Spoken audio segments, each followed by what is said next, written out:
The dill is for, this is dill. It's here for either if you need dill, but it also attracts birds that will eat aphids. So it's here to also, you can use the dill if you choose to. But Do you use the dill? I do. Okay. Not a rose worth. Right. You can see Right. it's gone kind of to seed here, so. But that's okay. It's okay. And 'Cause it's sometimes doing its pretty job. to just cut this down and put it in a vase.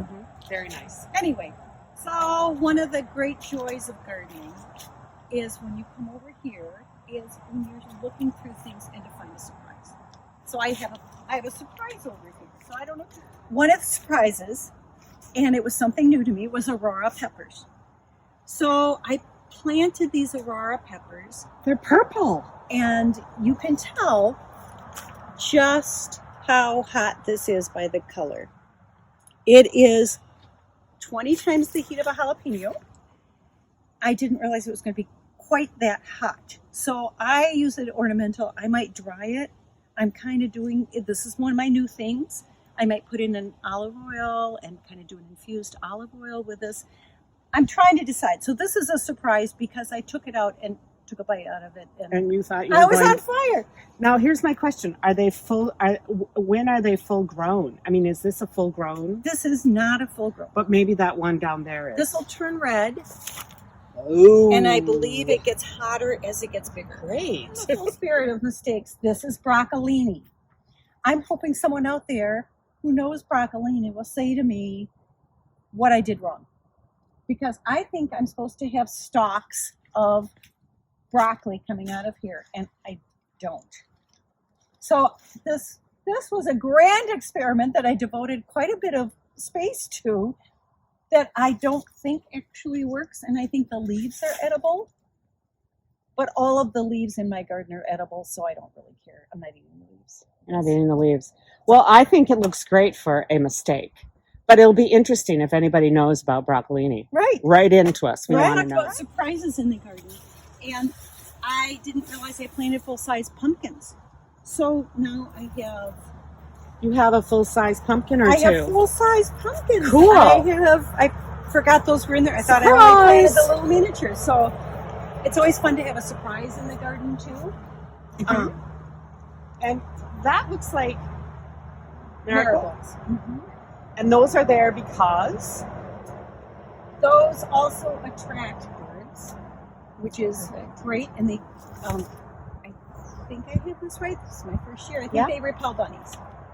Oh. So that's also good. But you'll see mistakes in here. You can see I had some peppers that got mixed in with some pumpkins, and they're kind of trying to reach for the sky, but it's a working garden. And right. So now we're in the tomatoes, it looks like to me. So now we're... Good job. Yes. Now we're in the tomatoes. So you can see I use, I don't use tomato cages because I have too many. So I do, this is not the best example of this. I have the wrong twine in part of it. But I use a Florida weave to kind of put these stakes up and weave twine in between to kind of prop up the plants. So I have about 5 or 6 varieties of tomatoes. 150 plants, you said, I think I remember earlier. I think so, yeah. And why? I can and I preserve a lot. Okay. So Yeah. So I have a new variety. This is a new variety, a black Cherokee that is tasty and lovely, and I will do this again. So in your journal, trying to draw it all together, you will write Black Cherokee, yes. I will. I definitely will. Okay. So here, you should try. You should try it if you don't mind eating anything. So how do you get tomatoes that big over there? Is that the variety, or is it some special magic? It's the variety.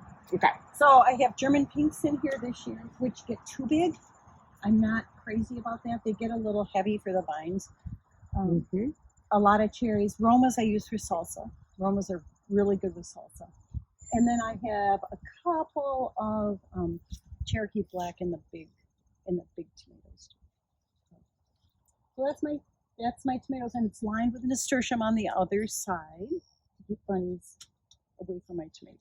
I love that. Okay, so this is the pea fence, as we were talking about, and this is a springtime vegetable, Right. if Peas I are remember. one of your first things. They're one of your first things. And do you Yes. do peas in the fall? I do not. It's really okay. So this fence needs to be redone, but it's functional. It's functional, For so me, yeah. I take it down every year so Yeah. we can till. So I was wondering about harvesting. Are you harvesting? When do you really start harvesting? I mean, when, obviously the peas earlier, Yep. but when do you really start? And then what do you do with it all? I start harvesting lettuce and kale and peas probably as early as June 1st. So we start eating from the garden in June, and strawberries whenever they are ready.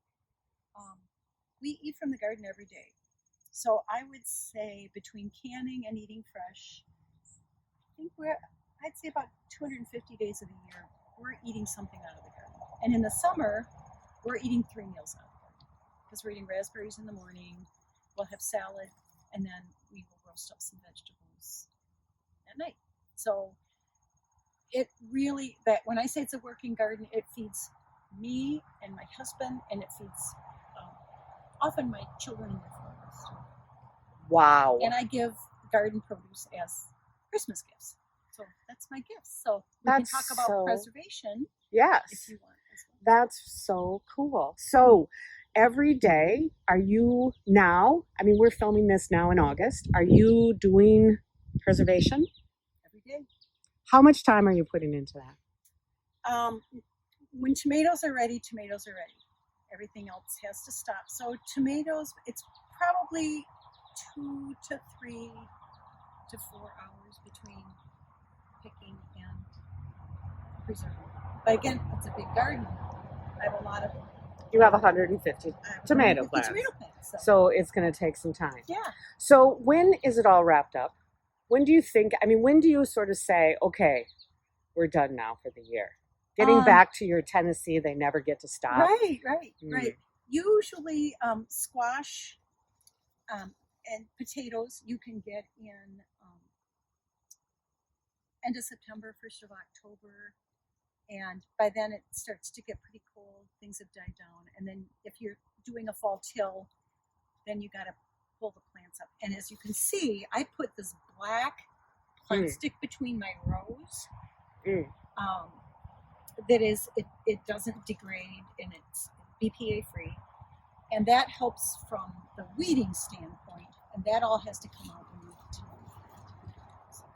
And then do you have to put new down, or do you roll this all up and use it? I roll this up and use it. Of course you do. I'm so proud of you. I use it as much as I can.